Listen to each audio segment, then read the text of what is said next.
I get a deck of cards. I promise you I'm not going to change the order. Okay. I'm going to put them right there. Now, first of all, I want you to name a card that you think a lot of people wouldn't name, like an Ace of Spades, Queen of Hearts, very popular. Yeah. Think of it. Just think of a card. Think of one that's kind of obscure. You got one? Got one, yeah. Cool. Now also, think of a position in the deck from 1 to 52. A lot of people gravitate towards lucky number 7 or 10 or lower numbers. Try to go for one that you think is kind of unique. Okay. Obscure, you got one? Yeah. Now, I might get you to change your mind a couple of times to make it even more random, but first of all, I'm going to just put in my notes page your card and your number, mainly because I'm old, tired, and hungover, and that's not a good combination. So, just in case we don't forget anything. So first of all, what was the card? It was the 6 of clubs. 6 of clubs. Can you see that on the screen? Yeah. 6 of clubs there, boom. And what was the number? The number was 10. 10. Oh, not 1p. 10, yeah? Yeah. Sick. Now, I said I was going to get you to change your mind with something. Yeah. What I want you to do, that number 10, I'm going to snap my fingers. When I do, in your head, change it to a different number. Okay. Every time I snap my fingers, go to a different number. Go higher, go lower, go somewhere in the middle. Okay. Keep changing, keep changing, keep changing, Yeah. keep changing, keep changing, keep changing. And stop right there. Okay. What number are we on now? I'm on 28. Which, interestingly, is my IQ.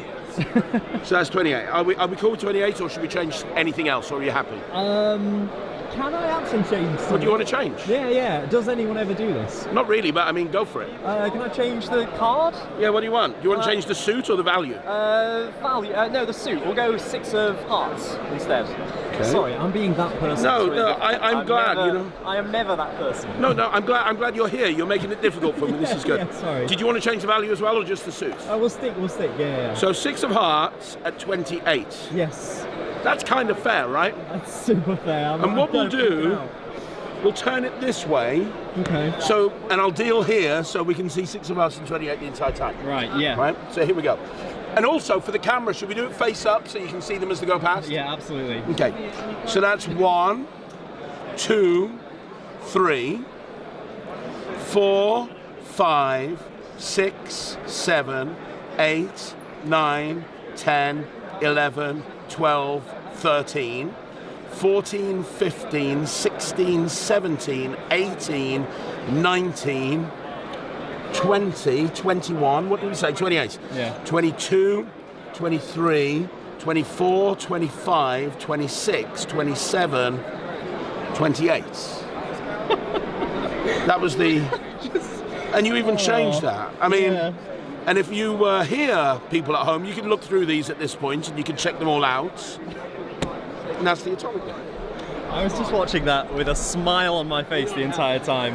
That is... Like, what? Get out of here. Thanks, man. Thank you so much. Yeah.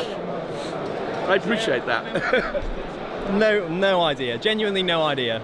No maths, no memory work, no sleight of hand. Cards are on the table from the beginning. Any number, any card. And you sold out of them. Yeah, so... It's a good advert. There has been a lot of talk about the Holy Grail. This is the Holy Grail. To the Holy Grail. The any card at any number. This has been billed as the Holy Grail. The Holy Grail of the classic Bird Glass effect. The perfect any card at any number trick, where a spectator freely chooses any card and freely chooses any number, and that card is at that number in the deck when you deal through. For decades, magicians have been scratching their head and chasing this perfect method that may or may not exist. A way of achieving this effect every single time, no matter what. Hundreds, probably thousands of methods have been invented for this trick, but none of them have been perfect. None of them have been that Holy Grail method. And so today I wanted to sit down and discuss, does the Holy Grail even exist? And has a recent magic product come closer than ever before? Well, there's a lot to talk about.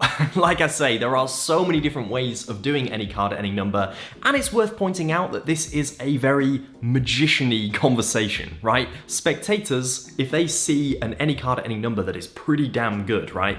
They're gonna be fooled, they're gonna be amazed, they're gonna be talking about it forever, and to them, that's gonna be the Holy Grail.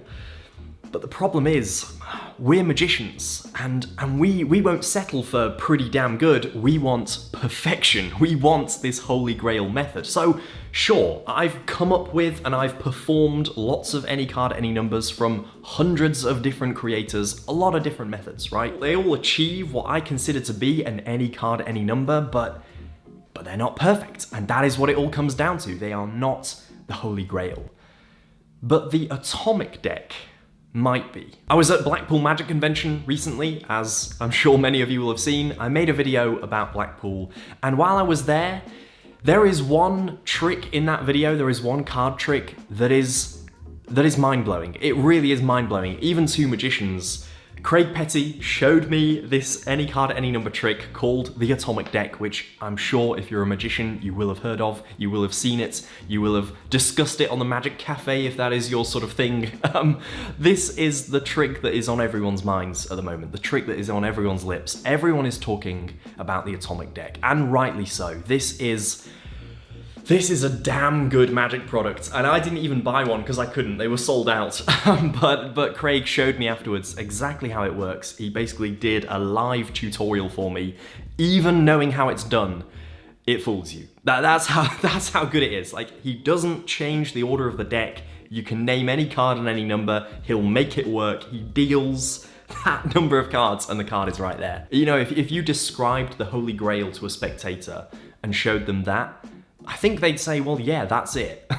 Now, magicians are a little different to spectators, as I've said, but it is damn clean. It is damn good. And I know a lot of people are calling it the Holy Grail and are calling it the Burglass effect, but Craig Petty himself, the inventor of the trick, has said that it's not, right? It's not the Holy Grail because, in his mind, there is no such thing as the Holy Grail. There is no such thing as an absolutely perfect any card, any number. But he also says that it is as close as he will get in his lifetime.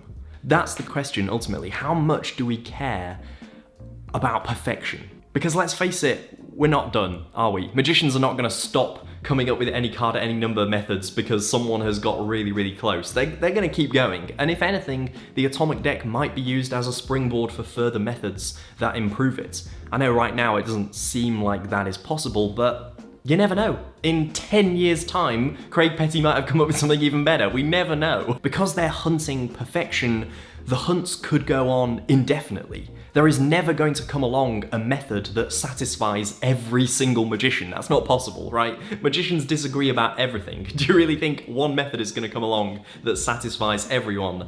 No, of course not, right? That's something that we can all agree on. So this hunt is going to go on forever. There will never be a perfect A-card because perfection doesn't really exist. They're chasing an idea. We're all chasing an idea. I say they, but it's me as well. Everyone is chasing this dream that might not even be real. I saw some YouTube comments under the trailer for the Atomic deck saying, well, it's not perfect because of this reason, or that reason, or that reason. And I almost want to say to those people, well, yeah, because it's a magic trick and there has to be a method. There can't be no method. We're not talking about miracles here. But also, it's worth pointing out that perfect means different things to different people. Perfect is subjective, it's not objective. What's perfect for one magician and works perfectly for them might not for another magician. In my eyes, the perfect A-card uses pre-show. It uses a pre-show selection. That way you really can appear to have an untampered normal pack of cards and seemingly have a free number and a free card selected and perform the trick that way. But as far as a self-contained magic product that achieves the trick goes, the Atomic deck is leaps and bounds ahead of so many others. I'm saying all this, but I haven't even bought one. I couldn't buy one, it was sold out. But I've seen the performance, I know exactly how it works, and I can see myself performing it. I can imagine myself performing this because I think it is a damn good trick. But like I said, perfect is subjective. And for me right now, I feel like I have A-cards that are perfect for my repertoire, for the performance situations that I like to perform in. Some of them rely on sleight of hand, some of them rely on stacks or gimmicks, some of them rely on apps, some of them are pre-show. It is a plethora of methods, all of which have their own place. We are hunting something that we will never find. And I think that's okay. I think that is okay. I don't think we're wasting our time. I think this innovation and this energy is good. Now, should some of that energy and innovation be refocused into other magic tricks? Yes, of course. I think there are some better, believe it or not, better plots in Magic that we can waste our time with, and that is something that I'm going to focus on. I have enough any card at any number methods. I've made enough videos about it. I'm going to continue to perform it, but I'm going to turn my energy and my focus towards other tricks and other plots that I think I can innovate on, and stuff that maybe needs a second look.